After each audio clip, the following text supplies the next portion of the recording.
Hi everyone, John Mitchell here, Mayor of New Bedford, and this is another installment of the Mayor's Weekly Update. So a couple of quick things.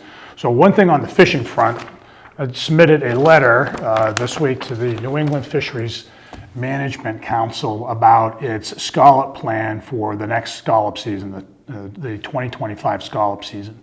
So you might ask, well, what's the big deal with that? Well, scallops, you may know this, account for more than 3/4 of the landings in the port of New Bedford. The Atlantic sea scallop fishery is the most profitable fishery in the United States, and it is overwhelmingly centered in New Bedford. It is the reason why New Bedford is the top commercial fishing port in America. And so the accessibility of scallops is really important to our fishing fleet. Scallops are regulated in what's kind of like a crop rotation method. In areas where there are plenty of scallops, fishermen are allowed to fish.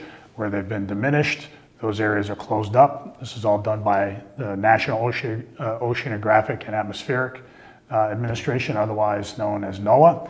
And so they study these areas where scallops are located and determine what gets opened up and how much it can be fished. So this year, there's a proposal before the Fisheries Council, which makes recommendations to NOAA about that there should be fewer days at sea and fewer trips into those open areas, or called open access areas.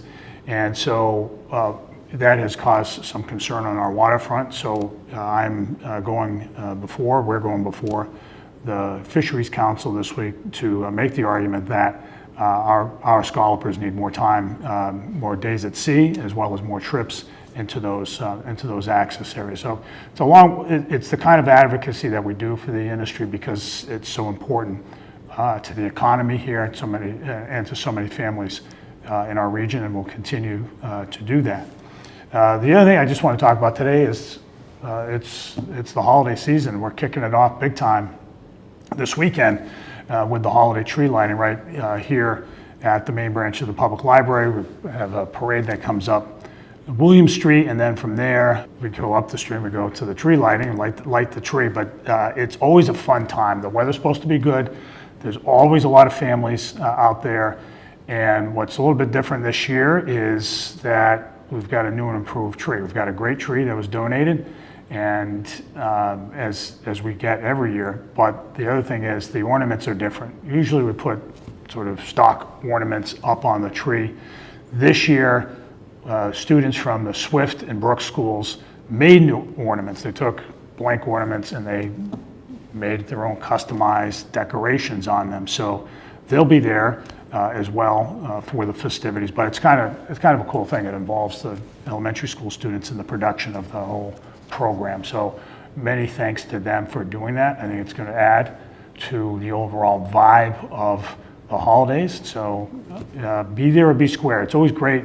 One of the things that's great is we get an opportunity to come together around the holidays, get in the holiday spirit, and then people go out and they go to the restaurants downtown and shop in the stores. So that's all to the good. We've got holiday breaks on parking downtown. You'll see those. So that's yet another reason to come down and shop local. The next night, on Sunday night, we have the tree lighting at Clasky Park. So that's another fun event. That's where all the decorations are that are put together by DPI and students at Voc Tech. The Voc Tech students do a fabulous job wiring up the whole thing. It's a really spectacular event, especially for the little kids. So if you've got little kids, that's a good take as well. We encourage you to be out there. And you'll see me out there. I'll try my best to sing Christmas carols, but don't listen too closely. It might hurt your ears. This has been the Mayor's Weekly Update. We will see you next week.